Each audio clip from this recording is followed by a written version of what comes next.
tema, que es un tema súper apasionante, nosotros en el taller nunca lo habíamos desarrollado. ¿Y cuál es el núcleo epistemológico de este tema? No se escucha. El núcleo epistemológico de este tema es la monumentalidad. ¿Por qué? Porque estamos conmemorando algo, y estamos conmemorando algo que es extremadamente valioso. Estamos conmemorando algo que posibilita, que hace que nosotros estemos aquí presentes. Antes de la reforma del 18, yo lo busqué en internet pero no lo encontré. Aproximadamente la cantidad de alumnos universitarios que había en la República Argentina eran más o menos 20 o 30 mil. Y gracias a la reforma y con motivo de la reforma, hoy la República Argentina tiene 2 millones de estudiantes universitarios. Ahora, si no hubiera en la República 2 millones de estudiantes universitarios, nosotros no estaríamos aquí presentes, sentados y reunidos. Mi padre no podría haber sido arquitecto seguro, porque no tenía los medios, y yo tampoco lo hubiera sido, probablemente, porque yo seguí la línea de mi padre. Muchas personas lo hacen así. De manera que a mí me pareció que conmemorar este hecho era una cuestión verdaderamente que lo tiene que expresar, son valores muy profundos y muy altos que lo tiene que expresar la arquitectura. Y hoy voy a mostrar trabajos de arquitectura que expresan con absoluta y total elocuencia esos valores. Por eso, no tengo que puesto hablar y te llamo por el celular. Por eso el primer escrito que yo había hecho es sobre monumentalidad de arquitectura, que es lo que dice allá arriba. Pero cuando lo empecé a escribir es demasiado largo el tema. Entonces lo vamos a colgar en la página en los próximos días y ustedes lo van a tener disponible. Quienes quieran leerlo, acá paso un chivo, es muy interesante. Pero va a estar colgado en la página. Otra cuestión interesante, ya más prosaica, es la cuestión funcional, de cómo funciona un auditorio y demás. Pero no tenemos que hablar de un auditorio, tenemos que hablar de un paraninfo, y más que de un paraninfo, habría que hablar del poder asambleario de las universidades públicas argentinas. Pero todo eso hay que expresarlo. Ahora la pregunta es ¿cómo lo expresamos? Existe la poética en la arquitectura. La poética, a mí me gusta decirlo en griego porque los griegos, que eran bastante inteligentes aparentemente, cuando tenían que decir cosas verdaderas muy profundas, lo decían en poesía, lo cantaban. Las verdaderas verdades se cantan, no se dicen. La Ilíada de Homero y la Teogonía de Hesíodo cantan quiénes son los dioses que va a tener Grecia. ¿Ustedes se imaginan la importancia de tener los 12 dioses griegos que tienen para los griegos y para toda la cultura universal? Las funciones que cumplen, cuáles son los premios, los objetivos, dónde tienen que vivir en las alturas para poder vigilar y también castigar, etc. Bueno, todo eso se canta, no se dice. Y la charla de hoy va a ser tratar de ver cómo se puede cantar en la arquitectura, es decir, cómo es la dimensión poética de la arquitectura. Pero acá hay dos cuestiones que son interesantes, me parece a mí, respecto a la experiencia. Primero, que es una experiencia novedosa por la temática, que ya lo dije. Y segundo, porque es la primera vez que nos juntamos los 3 talleres, que nos vivimos peleando, obviamente, a Rodolfo. Pero va a ser una experiencia muy interesante. Probablemente haya algunos problemas con el número de alumnos, que son 6 por grupo y demás, pero después podemos ver cómo organizamos eso y le damos un cauce, una salida. No se tiene el conocimiento metafísico anterior a la experiencia, y según Kant es falso, le llama ilusión trascendental. Y nosotros no podemos saber exactamente cómo va a ser esta experiencia si no la practicamos primero. De manera que, bueno, sobre la marcha se van a poder ir corrigiendo los errores. De manera que primero vamos a hablar de la poética, de la importancia de la poética. Después, los valores que tenemos que representar van a ser los instrumentos, van a ser las fuentes que van a posibilitar, a través de una metodología, aplicarla al proyecto. O sea, tenemos que convertir valores en ladrillos, columnas, techos y demás. Pero primero tenemos que ver cuáles son los ladrones y la metodología, los valores, digo, y luego la metodología que nosotros en el taller la venimos aplicando hace muchos años, que le llamamos las 5 puertas. A ver si voy para atrás, para... No. Bueno. Antes de venir acá yo tuve una conversación con Blondel y me dijo esto: todas las diferentes especies de producciones que dependen de la arquitectura deben de llevar la impronta del destino particular de cada edificio. Todas deben de tener un carácter que determine su forma general y que anuncie para qué es la construcción. Blondel, 1752.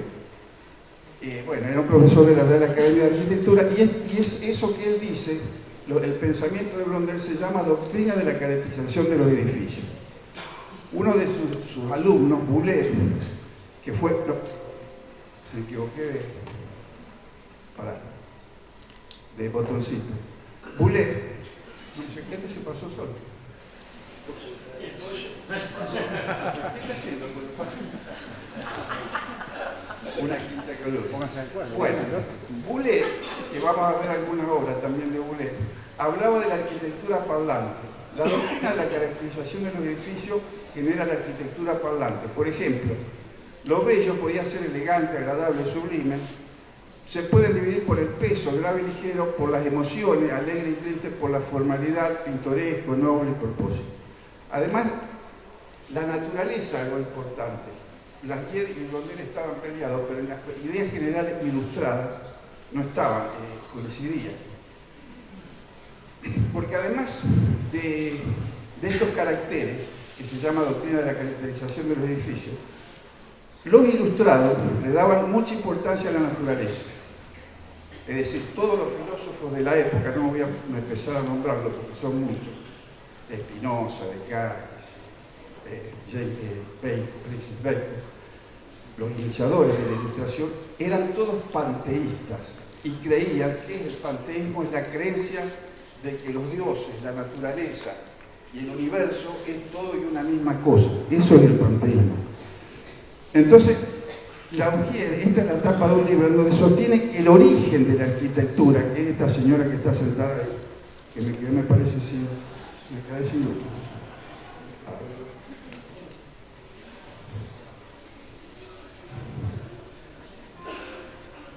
No, me quedé sin señalador. A ver si tengo una... Lo paso así.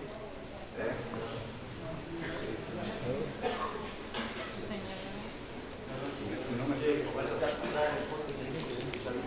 Ah, bueno.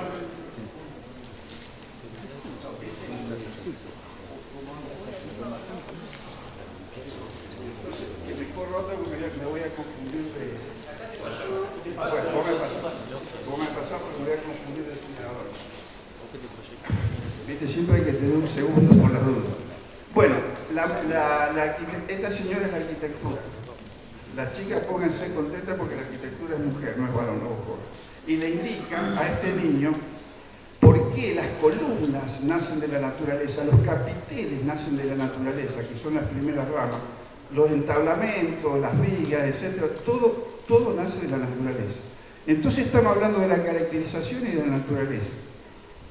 Pero ¿por qué me remonté a la ilustración? Porque los valores que estamos tratando de comprender son los valores de la reforma. Los valores, en realidad la reforma es la construcción de la república universitaria. Y la república universitaria se construyó sobre los valores de la república argentina. Y la república argentina, república, un libro que escribió Platón, quiere decir cosa pública. No tenía esa palabra en la solemnidad que tiene ahora. La cosa pública, que hoy conocemos los regímenes constitucionales, tiene su origen en la ilustración. Por eso hablé con Blondel hoy esta tarde y me estuvo explicando todas estas cosas. A ver, pasamos a la próxima noche. Fíjense, esta gente se tomó muy en serio. Esto es el siglo XVIII, esto es el siglo XX, han pasado 2 siglos. Se tomaron muy en serio la cuestión de la caracterización de la arquitectura. Y esta casa, Es decir, tenía que manifestar lo que era. ¿Y qué es lo que era esta casa? Era la casa del director de Ríos y Bosques de Francia. Ahora, no cabe ninguna duda que estamos hablando de arquitectura parlante. ¿Qué está parlando esta arquitectura? Que acá vive el tipo que controla los ríos del país. Entonces, fíjense la convicción, el espíritu revolucionario de esta gente y la noción de que estaban ante un nuevo tipo de sociedad, porque la ilustración, en realidad, es la modernidad y la ilustración es en realidad lo que cambió el mundo.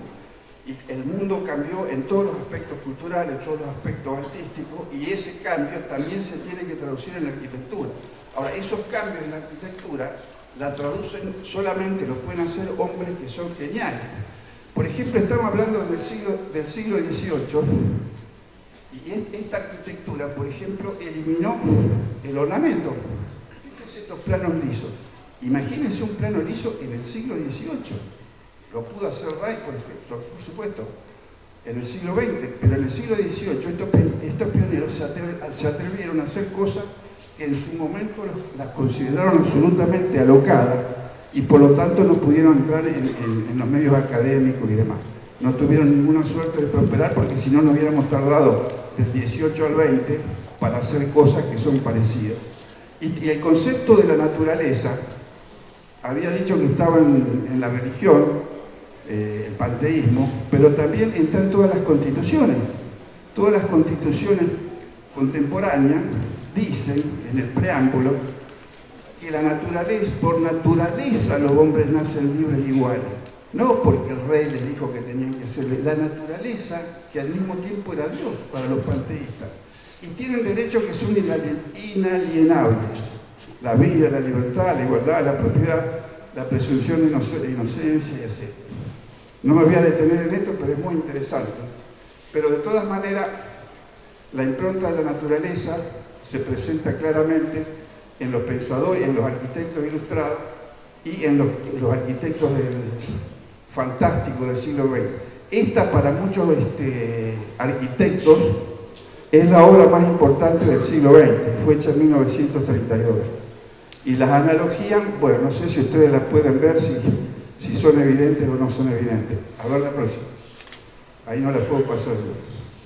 Miren, esta obra también es de 1765 y a mí no me cabe duda que un proyecto de esta naturaleza hoy tendría que aparecer en la tapa de cualquier revista especializada de arquitectura, o me equivoco. No es lo suficientemente revolucionaria para aparecer una revista de arquitectura de hoy. Y fíjense, ¿cómo hacen la revolución estos arquitectos? Sustituyen el ornamento, la manualística, los manuales que te dicen cómo hay que hacer o construir un edificio, por la geometría y el espacio. Acá, para acordarme, puse: Adolf Loos escribió el libro Ornamento y Delito en 1908. Condenaba el ornamento, pero en 1765, 2 siglos anteriores, ya usaba otros métodos de la presentación Ledoux. Fíjense, la geometría que es acá: el arco, el cuadrado, el círculo. Y luego la transparencia, la fluidez, la continuidad espacial que plantea el movimiento moderno. Pero 2 siglos antes. Lástima que todo esto se interrumpió. Pero lo que quiero expresar cómo es en la cultura el espíritu de una época, es decir, hace que la gente piense de otra manera y trate de manifestar esos cambios a través del arte y de la cultura.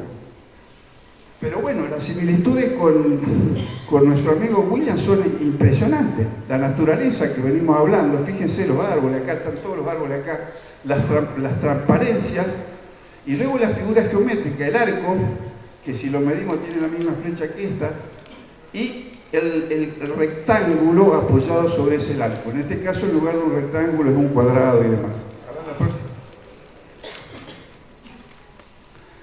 La metodología de las 5 puertas, es decir, es una forma de poder abarcar todo el espíritu contemporáneo de la arquitectura. Es decir, la característica dominante, la condición, es la pluralidad, la polifonía.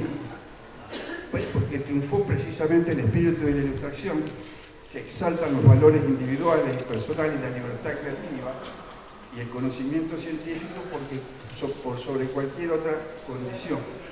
Entonces lo que tratamos a través de las 5 puertas de cómo canalizamos.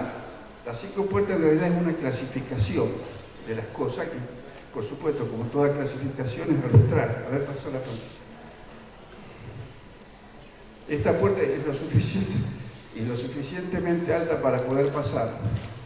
Y tenemos la puerta funcional, estética, tecnológica. Esto es la estructura del edificio, que es la estructura vitruviana. Y después está por afuera de esa estructura la superestructura o el contexto, que es precisamente, el contexto puede ser físico o puede ser cultural. Seguía a ver la próxima. Y todo esto se deriva ¿de dónde? De nuestras facultades cognitivas. El ser humano, hombre o mujer, es el único que puede pensar un edificio, porque tiene las 2 cualidades centrales. Una la comparte con los animales, que son las cualidades sensibles, y la otra no la comparte con los animales, que son las cualidades racionales. Entonces,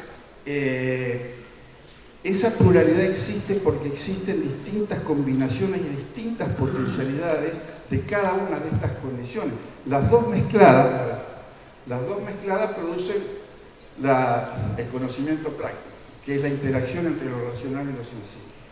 Entonces todas las personas son diferentes, todas las personas tienen distintas combinaciones y la posibilidad de que haya 2 alternativas iguales en un proyecto es casi nula. Todos los proyectos son diferentes. Hay proyectistas analíticos y proyectistas sensibles, sigamos. Y proyectistas pragmáticos me faltó acá. A ver la próxima. Bueno, y acá está un poco más discriminado el tema de las 5 puertas. Hay un contenido del edificio que función, construcción, expresión, y de la mente humana también tiene estos 3 contenidos: la función a través del conocimiento práctico, la construcción a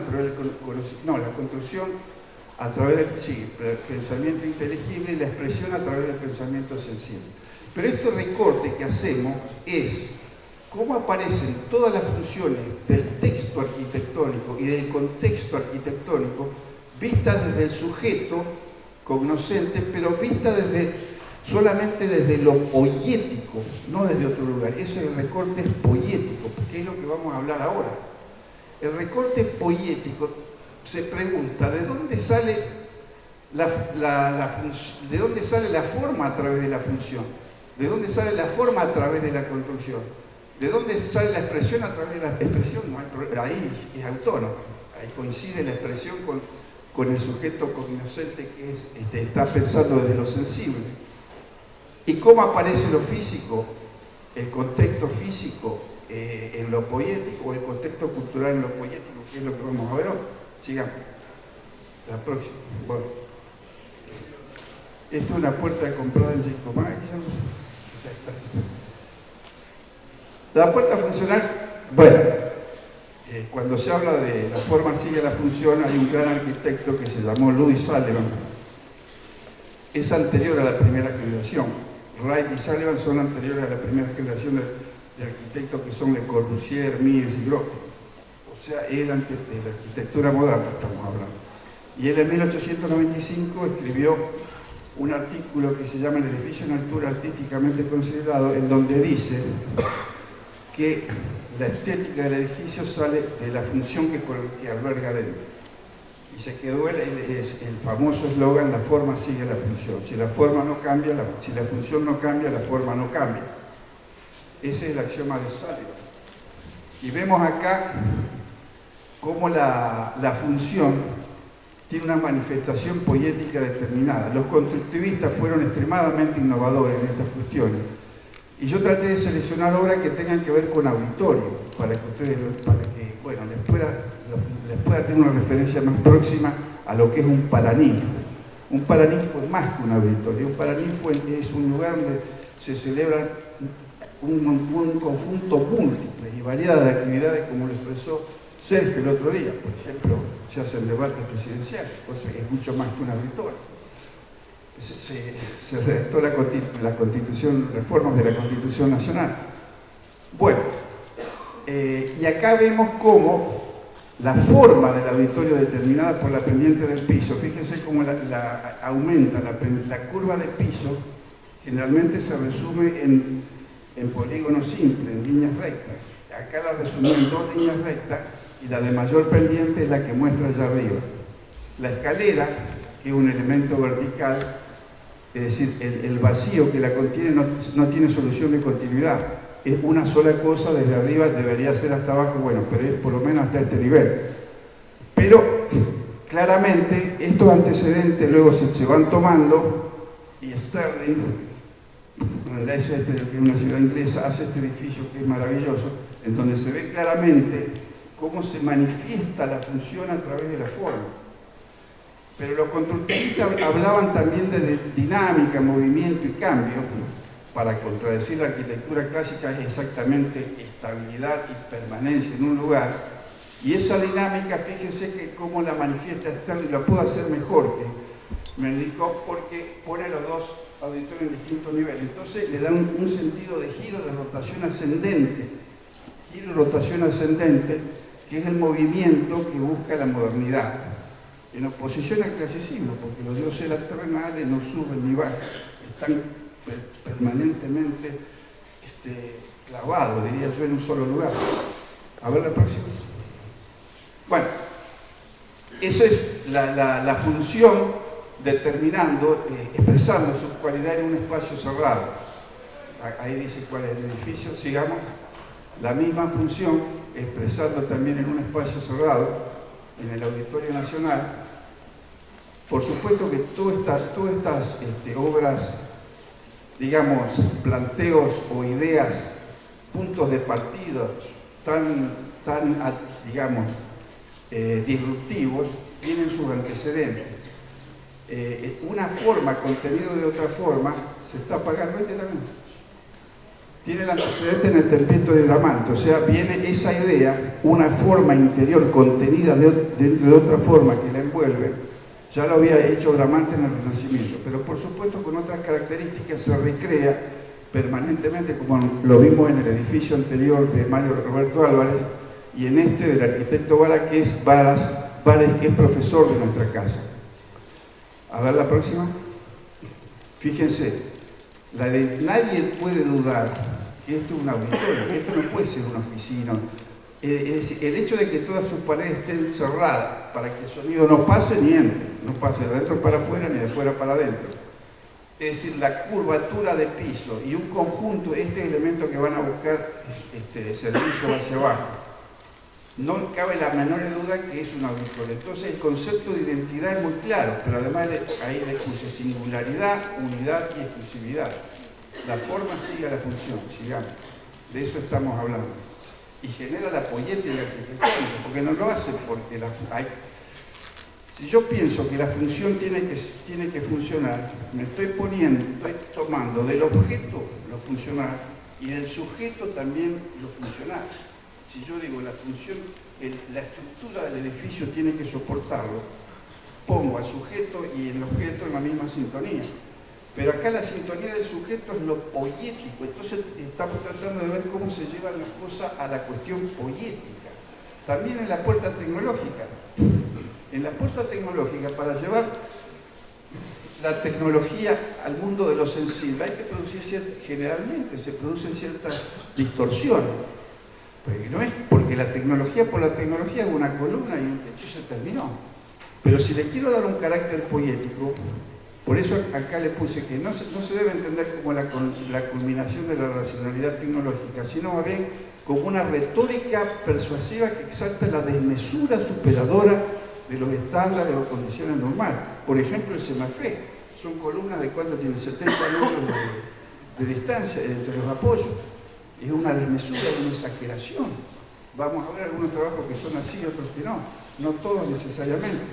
Lo interesante es que cuando se hace algo tan desmesurado, debe ser para mostrarlo en términos poéticos. Si no, no lo hago.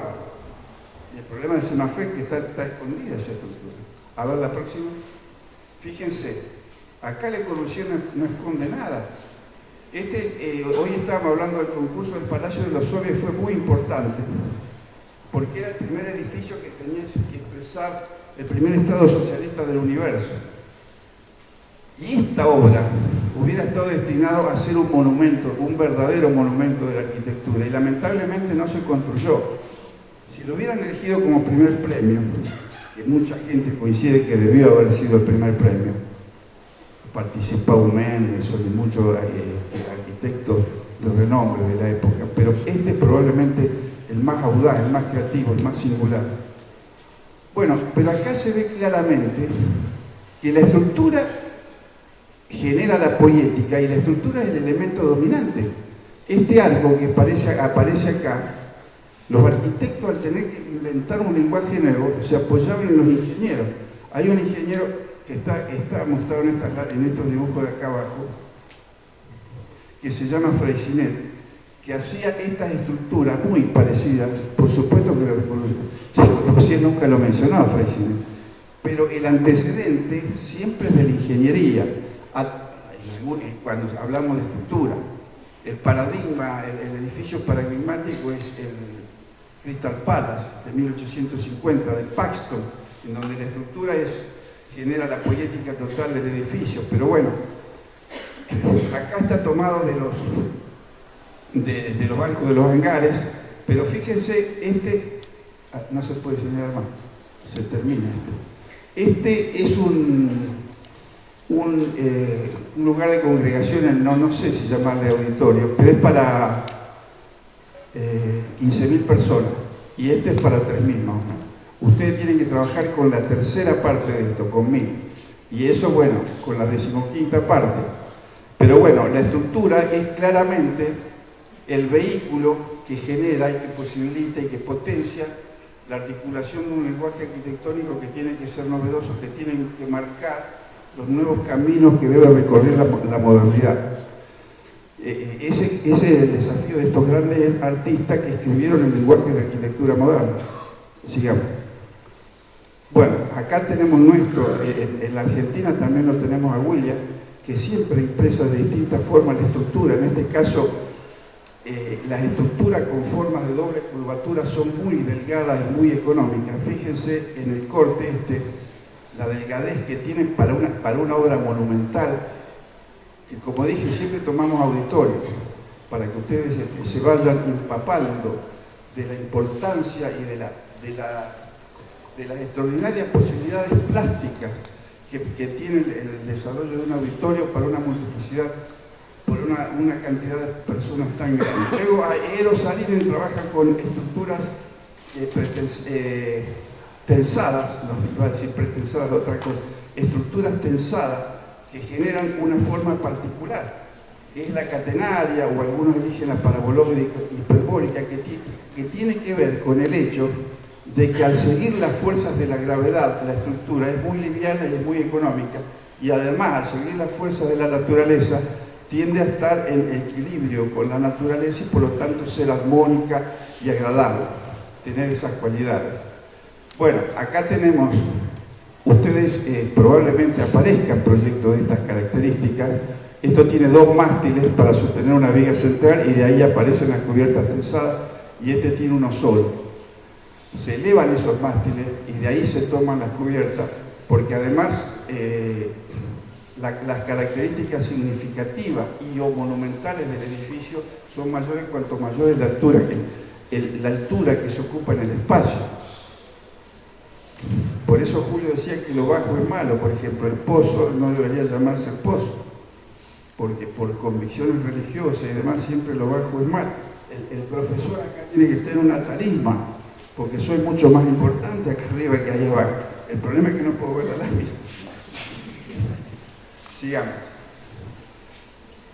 Bueno, y también una forma de lograr liviandad y estructuras muy económicas, digamos, en este caso, es a través de seguir la forma esa de doble curvatura. Esta es de Eero Saarinen, una obra muy famosa, está en el MIT. Quienes hayan ido al MIT seguro que se encontraron, porque está en un lugar abierto de perímetro libre, muy visible desde todos lados. Bueno, y la parte de abajo generalmente se trabaja con esa idea de que la función tiene que estar expresada o en el espacio exterior o en el espacio interior. Y también tiene este otro edificio, yo estuve en este aeropuerto, es muy interesante. Y según Montaner, 30 años antes, en el mismo concurso, que es recurrente hoy día, por eso lo traigo, un conductivista soviético, Naum Gabo, ya había diseñado un edificio parecido a este, que son todos, digamos, trabajos de tipo expresionista. Este no tanto, pero este sí, otro que vamos a ver ahora. A ver la próxima. Mirá qué cariñoso estaba aquí. La puerta estética es diferente a la funcional y a la tecnológica. Las puertas funcional y tecnológicas aparecen en el movimiento moderno, porque el movimiento moderno se pregunta lo siguiente: si no tenemos que ir a la figura típica, arquetípica o estereotípica del pasado, que ya están diseñadas, y que no hay ninguna creatividad en hacer eso. Kant dijo que en el arte moderno la característica central es que sea original. Si es copia no es arte, lo dijo Kant en 1776. Y a partir de ahí hay que ser original. ¿Qué problema, no?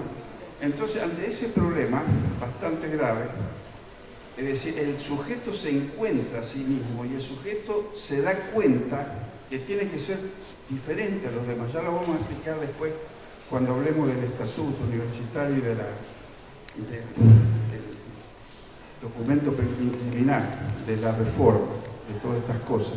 Pero de todas maneras, los arquitectos modernos dijeron, si la forma, si un edificio no puede ser bello por sí mismo, el arte por el arte, lo llamaban, la belleza tiene que surgir de otro lado. Entonces decían, la belleza o la forma tienen que surgir de la función, o la belleza o la forma tiene que surgir de la tecnología. Y vimos esos dos ejemplos, cuando nace de la función y cuando nace de la tecnología. En ambos casos estamos hablando de una relación causa-efecto, de un consecuencialismo. Es decir, la causa, la necesidad de una estructura, genera una forma, o la necesidad de una función genera otra forma.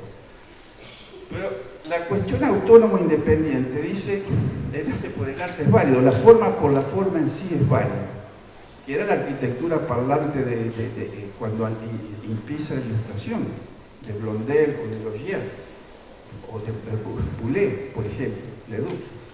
Bueno, la forma puede ser autónoma y generarse por sí mismo a través de determinados valores que quiero expresar, que no tienen nada que ver con el edificio, que son exteriores, que pueden ser contextuales o que pueden ser culturales, pueden venir del exterior. Y ahí es al revés, el edificio en lugar de proyectarse de adentro para afuera, se proyecta de afuera para adentro, porque el afuera, que es el contexto, me determina la forma del edificio, o el afuera, que es la cultura, que es nuestro problema principal de este trabajo, para mí, para otros puede ser también el contexto, pero es lo que determina la forma del edificio. Entonces vamos a ver esta puerta estética.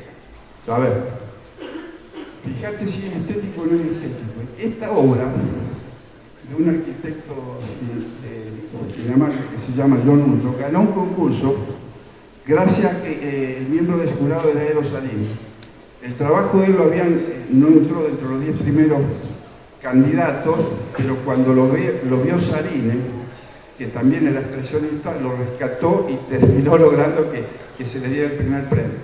Y gracias a eso, Australia tiene un edificio que es el emblema de ese país.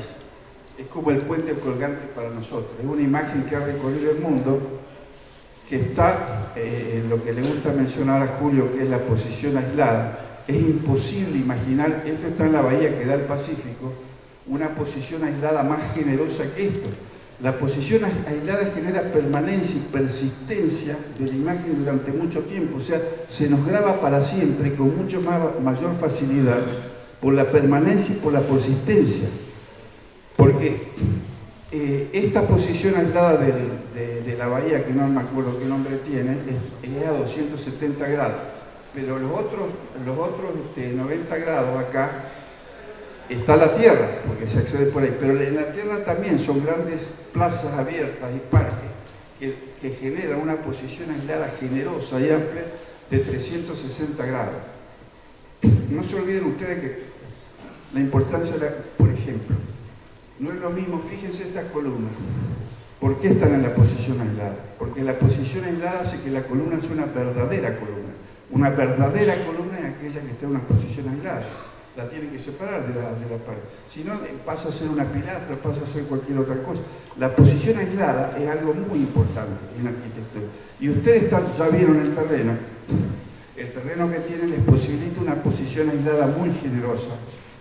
Además del hecho de la comunicación con una ruta que les garantiza el reconocimiento social gratuito durante las 24 horas del día, durante los 365 días del año. Es decir, la posición que tiene, además de la temática que ya dijimos, es inmejorable. Vamos a ver qué respuestas tienen a todo este desafío.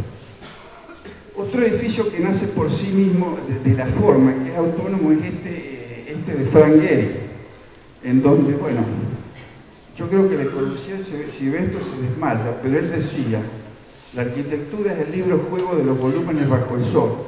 Yo creo que Le Corbusier no imaginaba tanta libertad, bueno, pero tanta libertad a través del tiempo se va ganando porque esos pioneros, como Le Corbusier, Remy y otros, abrieron las puertas de las posibilidades subjetivas de la interpretación de este arte. Y Gehry combina, fíjense lo interesante en Gehry, es que se me apagó la luz. Eso es lo más interesante de todo esto.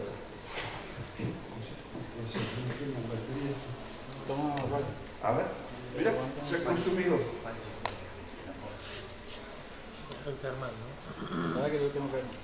Bueno, fíjense que combina aquella escalinata, una escalinata prácticamente, yo diría que desde un imperio, de un monumento azteca, o maya. A ver, o maya.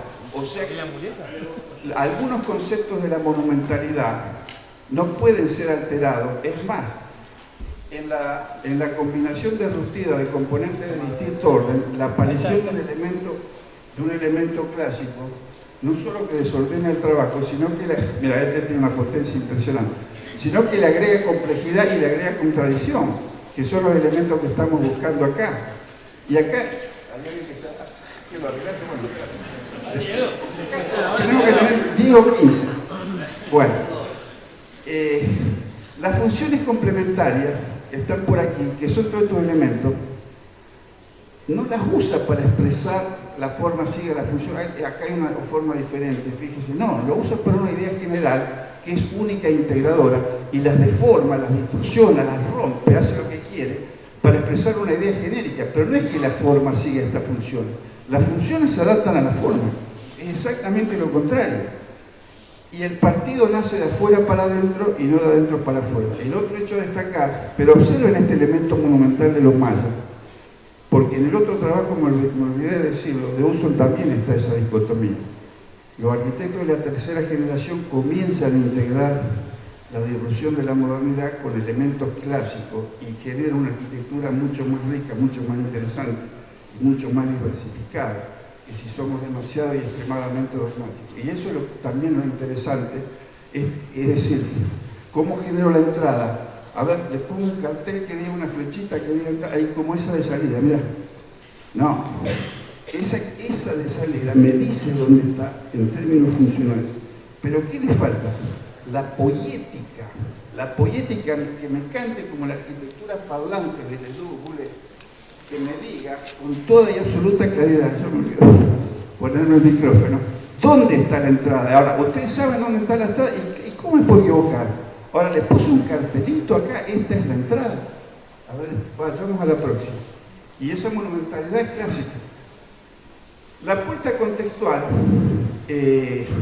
también arranca de afuera para adentro y se preocupa más que del edificio en sí, de lo que rodea el edificio.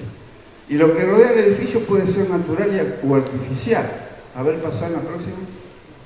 Fíjense, este es el caso de, bueno, tuve la oportunidad de conocerlo y hablar mucho con él. Este es un edificio en Japón, en donde tiene una plaza por un lado y los otros 3 lados, 90 grados la plaza, tiene la ciudad. ¿Y qué hace Emilio? A la plaza le entrega otra plaza aérea, es decir, construida con verde, y a la ciudad le entrega otra ciudad común con un lenguaje de banda. Este es el frente a la ciudad, y está este otro que no se ve, y este es el frente a la plaza. La contextualización, es decir, presupone que soy respetuoso del contexto y que el contexto determina cuál es la forma que va a tener el edificio, y no otra cosa. Es lo opuesto a lo que habíamos visto antes. A ver la próxima. Bueno, la contextualización es la no arquitectura. La contextualización también podemos decir es la monumentalidad cero, porque la monumentalidad cero también existe. Y en este caso, a mí me gustaría que vean lo que yo escribí sobre monumentalidad, porque creo que les va a ayudar mucho. Sigamos. Además es una manifestación ecológica, otra cosa que no tiene nada que ver. Pero ustedes se van a tener que contextualizar con este lenguaje arquitectónico. Y traje este ejemplo porque es un excelente ejemplo de contextualización en donde la contextualización presenta dos problemas. Está el fenómeno de la inserción y el fenómeno de la identificación, que son contradictorios. El fenómeno de la identificación tiene que decir que es un edificio distinto. Y el fenómeno de la inserción, para la opción contextualista, tiene que decir pertenezco a un todo integrado. Entonces son dos variables, inserción e identificación, que también los podemos pensar como repetición y diferencia. Son términos más interesantes. Elementos que repito y elementos que diferencio. Repetición y diferencia, inserción e identificación. En este caso le cambiaron el envolvente, pero todas las líneas, los límites y la geometría utilizada es exactamente la misma. Ahora, ¿cómo se tienen que ustedes identificar? Para identificarse con los edificios del Astra, que es lo más importante, creo que lo ve el edificio, tienen que conocer la concepción yo voy a alargarla un poco bastante rápido porque es muy largo, pero en términos de expresión, él hablaba de desnudez arquitectónica. Eso viene de John Ruskin, las 7 lámparas de la arquitectura, la verdad arquitectónica también se llama. Y Edward de Surco le llama la analogía moral en la arquitectura. Es decir, las cosas se tienen que expresar como son. El ladrillo se expresa como ladrillo, la ventana como ventana y la estructura de hormigón armado como hormigón armado. Entonces, esos tres componentes, envolvente de ladrillo, estructura de hormigón armado y ventanas como ventanas, es lo que materializa, posibilita la expresión de la arquitectura. La función, en esa época se hablaba de crecimiento, flexibilidad y terminales abiertas, que no lo voy a explicar ahora. La planificación también sobre las terminales abiertas. Y la trama, Christopher Alexander escribió La ciudad no es un árbol, sino que es una trama. Y esa trama viene de toda esa teoría, que no creo que ustedes, primero que les interese verla o que tengan necesidad de hacerlo para proyectar su edificio, pero aquel que sea fanático de la contextualización, bueno, se tiene que interiorizar por qué el Astra hizo lo que hizo. Y en significación, las ideas del Astra, claramente, es la antimonumentalidad. Ahí hay un arquitecto muy famoso, pero no me lo acuerdo ahora, que dice que si hay monumentalidad no hay arquitectura moderna, y si hay arquitectura moderna no hay monumentalidad. Ya me va a aparecer. La cultura de la ciudad. ¿Quién la escribió? La cultura de la ciudad. No. La cultura de la ciudad. Louis Mumford. Genio total. Louis Mumford. Influencia en la arquitectura moderna como Gignon. Pero bueno, o sea, la arquitectura moderna no tiene que ser monumental y esa es la idea de la claramente. Y el contextualista tampoco es monumentalista. La próxima. La puerta cultural. Bueno, llegamos a la puerta que me parece que es la más interesante para todos ustedes, porque estamos hablando de la reforma, creo que fue un hecho cultural, me parece. Sí, a ver, sigamos. Pero no, primero hablar de los paradigmas, no olvidé, primero son los paradigmas universales. Sí. La puerta cultural trata de expresar, entre otras cosas, por ejemplo, los paradigmas que vivimos. Trata de decir, bueno, este edificio es de este siglo, del siglo XXI, y expresa algunos de los paradigmas importantes. Esa es una puerta. Hay otra puerta regionalista, cultural, que nosotros la desarrollamos, que tiene que ver con toda la teoría del arquitecto César Ricardo, que a veces nos ayuda y se hace presente, que es una cuestión más antropológica, que viene, bueno, del viejo indio de Seattle que le quiso comprar la tierra al presidente americano. Pero en este caso, el paradigma ecológico, el arquitecto Miguel Baldissoni, que además es profesor de la casa, estoy haciéndole propaganda a la facultad, un gran arquitecto, extraordinario arquitecto, a través del agua construyen la arquitectura y a través del agua resuelven el problema técnico de la climatación del edificio, del confort y de la climatación.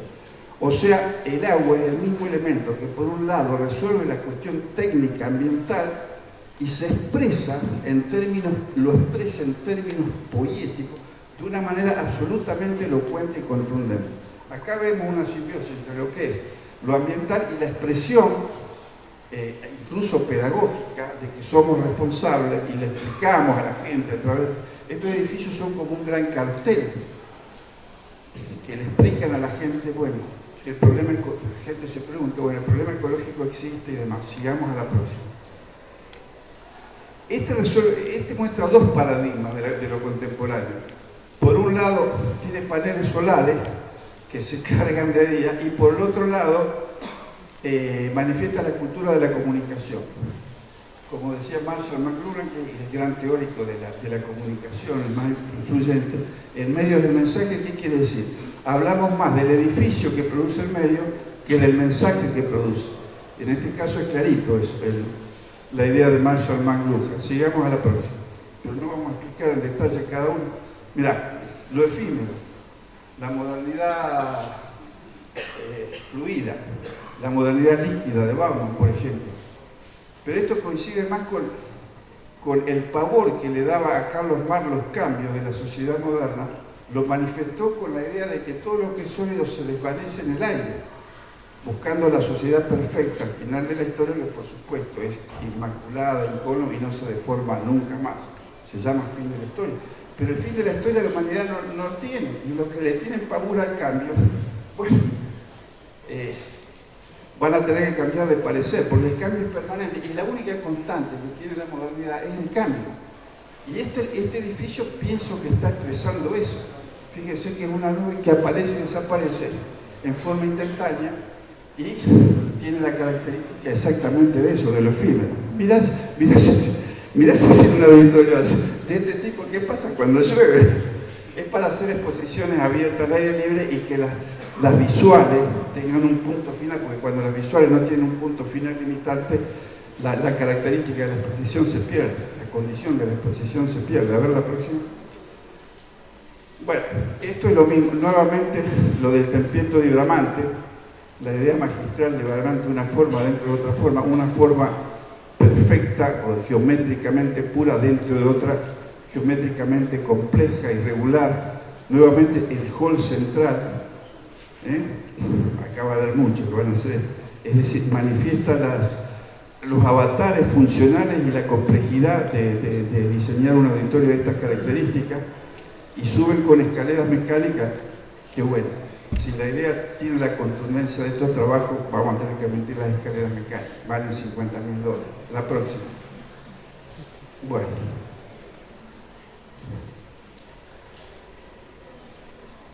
Para poder representar valores hay que conocer cómo son esos, de qué se tratan esos valores.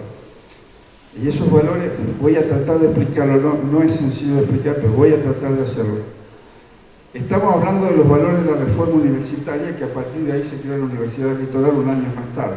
Esto es de 1918, la universidad se creó en 1919. Este caballero, Teodoro Roca, tiene varias cualidades. Primero, fíjense cómo está vestido. A ver, muchachos, se iba así a la facultad en esa época. Estamos hablando de 100 años atrás. Es buen mozo y además muy bien peinado, pero además, eso lo podrán decir las chicas, no lo podemos saber. Pero, Ortega y Gasset, cuando vino a la Argentina y lo conoció, Ortega y Gasset es el pensador más importante para mí de España y uno de los más importantes de Europa del siglo XX, ¿no? Cuando lo conoció, Roca dijo, es el hombre más eminente que he conocido, pero no dijo en Argentina, dijo, es el hombre más eminente que he conocido, o sea, ingenuo no era. Bueno, eran correligionarios de Alfredo Palacio, José Ingeniero, Lisandro de la Torre, el fiscal de la patria, y escribió lo que se llama el manifiesto liminar, que es el instrumento más importante de la reforma. Y el manifiesto liminar contiene, es la República Universitaria, contiene, esto es la parte inicial, elementos, yo diría casi idénticos al del himno nacional, que es un símbolo de la Argentina. Yo, para ver, es decir, contiene los elementos de la República, pero para traer algunos hechos escritos en consideración, traje estas estrofas del himno que la conoce todo el mundo, y el manifiesto liminar. Y la ha escrito esto, hoy mortal, el grito, libertad, está acá. Una vergüenza menos, una libertad más. Esta frase es muy conocida. Basta de vergüenza y opresión, más libertad. Habla del ruido de rotas cadenas, acá, romper la última cadena. No era la última, hubo otras cadenas, pero está hablando de cadenas y habla del trono del rey y la igualdad.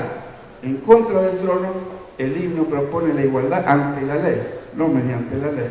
La igualdad es que todos elegimos quién va a estar en el trono y somos iguales para elegir y para someternos a la ley. Y acá habla el trono monárquico y monástico, que era la educación de ese momento. Bueno, ahora, ¿cómo se pueden explicar, resumir estos valores? La República Universitaria está en la República Argentina y la República Argentina está en la Ilustración. Entonces, vamos a tener los medios culturales universales, ya los vimos antes. Los particulares son los referidos a lo que queremos conmemorar ahora. Y los particulares, hay fines y hay medios para hacerlo. Los fines, lo que queremos valorar, resignificar a través de arquitectura, corresponden a los tres mundos que tenemos, que es el inteligible, el sensible y el práctico. El inteligible, ¿qué es lo que cambió? ¿Cuáles son los cambios que tenemos que celebrar? El pensamiento científico sustituyó el dogmático. A ver, acá lo dice claramente, monástico, y lo dice después, además. Léanlo porque es muy largo el manifiesto liminar, pero conviene leerlo. Ahora, el pensamiento dogmático, ¿qué hace la Ilustración? Cambia la relación con el poder absoluto que está allá arriba y relaciona a los hombres en horizontal con el que está a mi altura. Acá no hay nadie a mi altura, ahora están todos más abajo, allá. Entonces, ¿cómo se hace esa relación?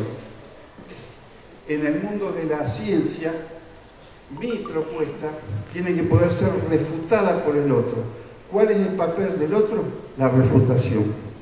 Y si no, no es científica, es dogmática. Y para ser refutada, por eso hay que publicar, esto, lo otro, y después recién se comienza a tomar valor, objetividad, cuando interviene el otro, pero no la autoridad.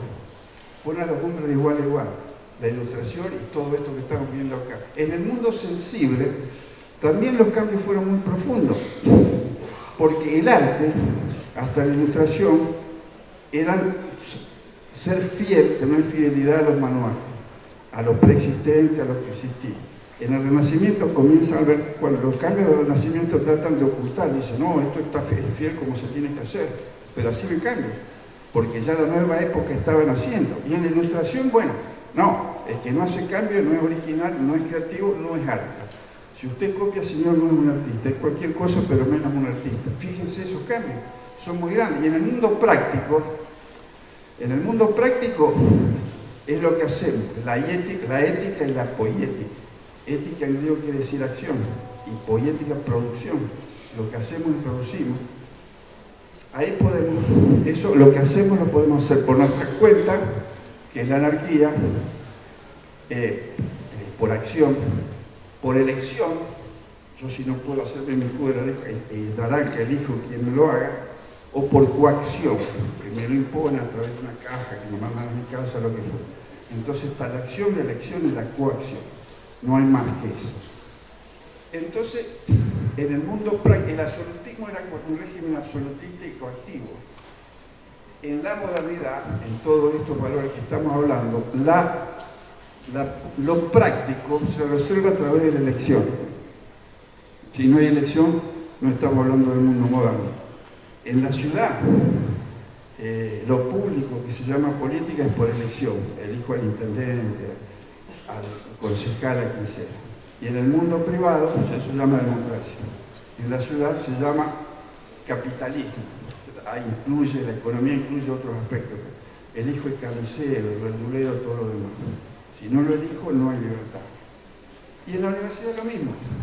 En el mundo público, cómo se eligen las autoridades, y en el mundo privado, cómo se eligen los docentes que nos dan clase todos los días. Eso es lo público y lo privado dentro de la universidad. Entonces, adentro de la universidad tienen que valorar ustedes muchísimo la libertad de elegir, porque hay distintas corrientes, distintas formas de pensamiento, distintas formas de encarar un proyecto. Entonces, esta reforma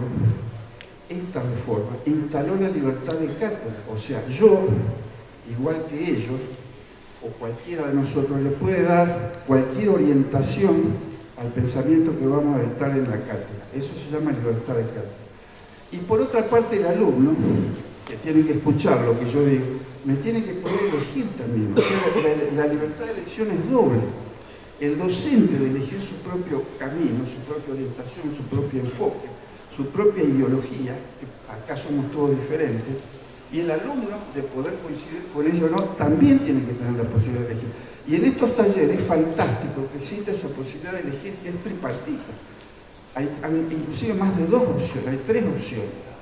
Y 3 opciones absolutamente suficientes para poder tomar el camino que nos parezca más adecuado. Pero todo eso lo trae la reforma, y lo trae la reforma universitaria, que es la reforma nacional, y la cultura mundial, que lo cambió a través de la ilustración.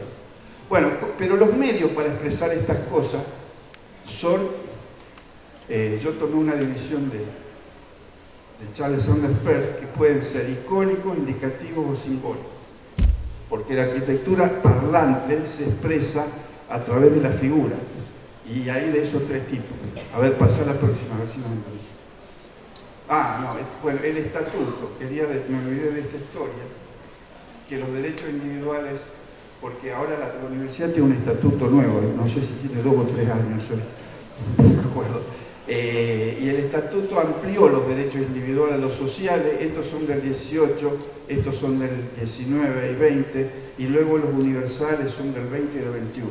Los derechos del individual, los llamados naturales, se extendieron en el siglo XIX a la clase obrera, a la clase trabajadora, a los ancianos, a los niños y demás. Los derechos.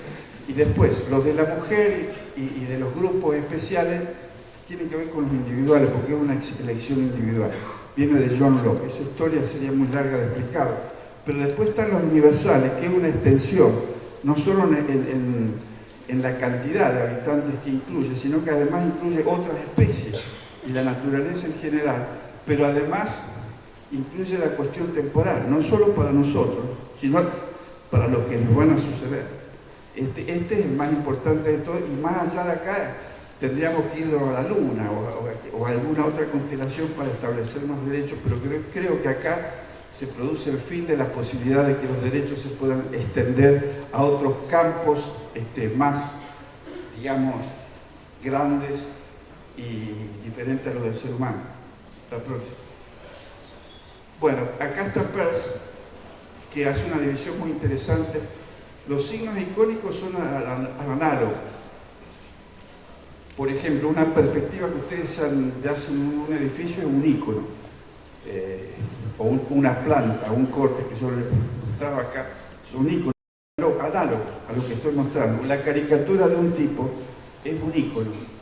Algo indicativo ya es más dudoso, es un signo no es directo, es más indirecto, y no es más simple, sino que es más complejo. Por ejemplo, aparece humo, y puede ser que están haciendo un asado, pero también puede ser que se esté incendiando algo. Y por eso hay hay diferentes interpretaciones de acuerdo a la persona que lee, que hace la lectura de ese signo. Y los simbólicos son los acordados. Esos son, por ejemplo, el himno nacional, que yo lo puse en la otra lámina, son simbólicos, son signos simbólicos. O la escarapela, o cualquier, bueno, lo de la UNL, son todos signos simbólicos. La próxima. Bueno, acá tenemos un caso de un ícono, que es una metonimia, porque habla de lo mismo. Estos son 4 libros que aparecen en la Biblioteca Nacional de Francia. ¿Ven?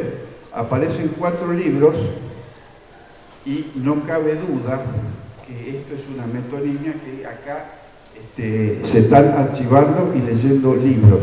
Esto es una forma, estamos tratando de ver cómo la arquitectura puede expresar su contenido, pero en términos de significación, de significado o de signo.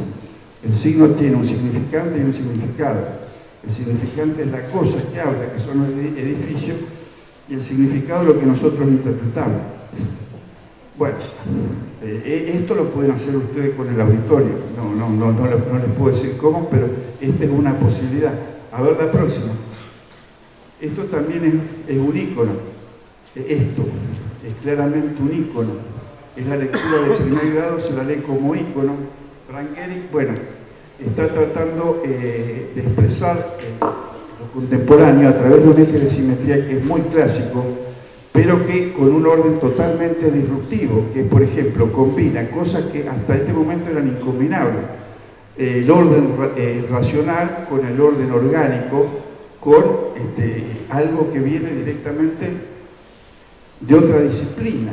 Toda esta combinación de tipo onírica, inexplicable, porque esto sería un ícono, digamos, que tuviera que ver con, si acá se vendieran larga vista, bueno, está perfecto esto, pero resulta que no se vende en larga vista. Entonces, ¿cuál es la segunda referencia del icónico? Tiene más un valor referencial, porque ¿a qué refiere esto? Refiere a una composición surrealista. Fíjense, esta composición surrealista tripartita mezcla con un eje muy fuerte marcado acá, como este, 3 cosas que no tienen nada que ver: un cuerpo, el cielo y una puerta. Y acá hay 3 cosas que no tienen nada que ver: un larga vista, un orgánico y algo racionalista. Y la escala de esto remite claramente a Magritte. Entonces, esta segunda lectura, que es la que hace, digamos, el hombre culto que conoce un poco de arte, de historia, es una segunda lectura del signo que deja de ser icónico y pasa a ser referencial. En literatura se habla de metonimia y de metáfora. La metonimia eran los libros que representan libros del ejemplo de la Biblioteca de Francia, y la metáfora es otra cosa. Por ejemplo, en la obra de Uson, el techo blanco pueden ser velas de barco, porque está metido en el medio de una bahía. También en literatura se habla de notado, que es el primer significado más simple, más inmediato y más directo, que es un larga vista, y el de connotado, que es todo esto que estoy tratando de explicar acá, porque uno se pregunta, ¿de dónde salió esta locura? Bueno, una explicación cultural, estética y artística tiene que tener, y a lo mejor otra persona tiene otra. Eso va variando, por eso es más complejo el segundo significado del significado. La próxima. Y acá vemos que es más compleja. Por ejemplo, Philip Stark, que es un gran arquitecto, le hizo este elemento a una fábrica de cerveza. Es indicativo, no se ve claramente. ¿Él qué quiso hacer acá? La espuma de un vaso de cerveza. Eso es lo que él explica. Y la espuma de un vaso de cerveza es blanca, y la hizo amarilla porque adentro la cerveza es amarilla. Y tiene forma de espuma y color de cerveza. Pero la gente que interpretó acá, a ver, esto lo tengo que decir en latín, porque en español no es fácil decirlo en español. La gente lo interpretó como un excremento humano, ¿se dan cuenta? Entonces el edificio toma nombres que no lo dicen en latín como lo estoy diciendo yo. Entonces, ¿qué quiere decir? Que hay una fuente emisora y hay una fuente receptora. La fuente emisora puede querer decir algo y la fuente receptora interpreta otra cosa, como el edificio del Rulero en Buenos Aires, que la gente le dice al Rulero, pero Solsola no quiso hacer un rollo, quiso hacer un edificio con digamos, un plano calado. Y esto también es un signo indicativo. Está en el Parque de la Constitución. Yo era miembro del jurado acá con Mario Barlet y otros, y le pedimos que tenga algún signo referencial que nos dijera que se trata de algo referenciado como relativo o vinculado a la Constitución. E hicieron estos tres elementos. Ahora, estos tres elementos yo tengo que interpretar, por eso indicativo, referencial, que el número 3 no es un número que voy a jugar a la lotería, que el número 3 acá son los tres poderes, ejecutivo, legislativo y judicial. Pero bueno, la gente lo interpreta, no lo interpreta. El referencial quiere explicar que es más sutil, es más agradable, pero es ambiguo, complejo y contradictorio su interpretación. Pero no es malo que haya ambigüedad en el arte, tampoco es malo. Es algo que ustedes pueden utilizar y bueno, y lo pueden hacer con una posibilidad infinita de variaciones y de posibilidades. A ver la próxima. Bueno, esto llama la atención por el grado de simplificación extrema, que podría ya directamente no llamarse arquitectura, sino gráfico gigante. Hard Rock Café tiene este isólogo. Isólogo porque tiene elementos de logo, que son las letras, y de ISO, que es el dibujo de la guitarra. Bueno, hizo este edificio en Miami. Esto es simbólico directamente, como la escarapela. Toma el símbolo del bar ese que se llama Hard Rock Café y lo transforma en un edificio gigantesco. Bueno, esto tuvo una crítica de Venturi muy grande que cambió la historia de la arquitectura, que tienen que leer la monumentalidad de la arquitectura. No se la voy a explicar ahora porque se están levantando. Sería la próxima. Bueno, se pueden usar en menor escala los elementos simbólicos, como en caso de Disney. Esta es una muy buena obra de Araki Sosaki. O, por ejemplo, tomar el tema de las columnas, que es un tema histórico. La columna, como decíamos hoy, y su posición aislada, que es una exigencia, acá hay columnas por todos lados, es el elemento arquetípico más importante de la arquitectura según muchos autores, por lo menos de la historia anterior a la arquitectura moderna y aún dentro de la arquitectura moderna. Y algunos, en una época, se pensaba que se podían crear estilos propios. Estas son cariátides hechas con los 7 enanitos. Aquí el séptimo le tocó el de arriba, pobrecito. Y bueno, este es Disney, que otro símbolo, y este es Disney, son todos símbolos. Y me acordaba de Ledoux que quería tener él su propia columna, porque los edificios más locos no se construyen, pero los edificios más sensatos sí. Entonces interponía la idea ilustrada del cambio, la diferencia de que se está respirando un aire nuevo y de que el mundo está cambiando a través de un nuevo orden arquitectónico. Ahora la próxima. Y estos son los que tenemos nosotros. El EFEO, el isólogo de la universidad, bueno, los logos, son isólogos porque esto es un dibujo. Lo de los 100 años, esto es demasiado, el edificio tiene que durar más de 100 años. Empieza de 100 años, tiene que durar otros 100 más. Prométame que dentro de 100 años nos encontramos acá y seguimos hablando de este tema, a ver qué ha pasado. La próxima. Lo que estemos. Bueno, y después el tema de las luces, que tiene, fíjate, el tema de las luces tiene un origen bíblico, un origen religioso, que es la lucha del bien contra el mal. Siempre el bien estuvo del lado de la luz y el mal del lado de la sombra. Se encontraron en los libros del mal muerto, de 260 años antes de Cristo, historias de la lucha del bien contra el mal, donde triunfa siempre el bien contra el mal, y siempre el bien a la luz y el mal en las tinieblas, una cuestión cosmológica, cosmogónica, escatológica y demás, pero de un sentido bíblico. Y la universidad, bueno, la luz es la luz del conocimiento, que está puesta en el lugar más iluminado de la entrada del edificio. No es una buena foto porque está todo cubierto ahora, pero ahí está la llama de la sabiduría y del conocimiento, que la pueden usar ustedes. La usaron en la Revolución Francesa, la de la Divina Providencia, que también tiene un origen constructivo, porque esto es una piedra masónica que tiene que ver con el arte de la construcción, y Dios, a través de la luz, que vigila todo. Pero esa época en Francia se llamó el siglo de las luces, el siglo de las luces como conocimiento, no como ignorancia. Se llamó iluminismo en España, Enlightenment en los países de habla inglesa, que quiere decir iluminismo, y Aufklärung en los países de habla alemana. Kant habló mucho de qué es el Aufklärung, le hicieron una pregunta, ¿qué es la ilustración? Y él explicó con toda claridad qué es la ilustración. ¿La próxima? Bueno, y esto es... algunos de ustedes van a presentar este tipo de proyectos. Me parece que una obra magistral que muestra el ímpetu, la fuerza, la importancia que tenían las nuevas ideas culturales en el periodo de la Ilustración y la necesidad que tenían los arquitectos de transmitirla como poesía a través de sus proyectos. Acá se ve claramente cómo la luz que hablamos en la lámina anterior toma un protagonismo total, la racionalidad geométrica. Fíjense que estos son todos rectángulos y este es un círculo puro que da toda la vuelta, en realidad es una esfera. La presencia de la naturaleza, todos estos árboles, que nos creemos ecológicos nosotros que lo inventamos ahora, y todas las constituciones parten de que el hombre es un hecho, la libertad y la igualdad son hechos naturales y que la naturaleza nos rodeó y que Dios también es la naturaleza. Después está Newton acá, porque esto es un monumento a Newton. Un francés le hace un monumento a un inglés. Es internacional el movimiento ilustrado. Y finalmente, bueno, a las monarquías están homenajeando la ciencia por encima de cualquier otro conocimiento.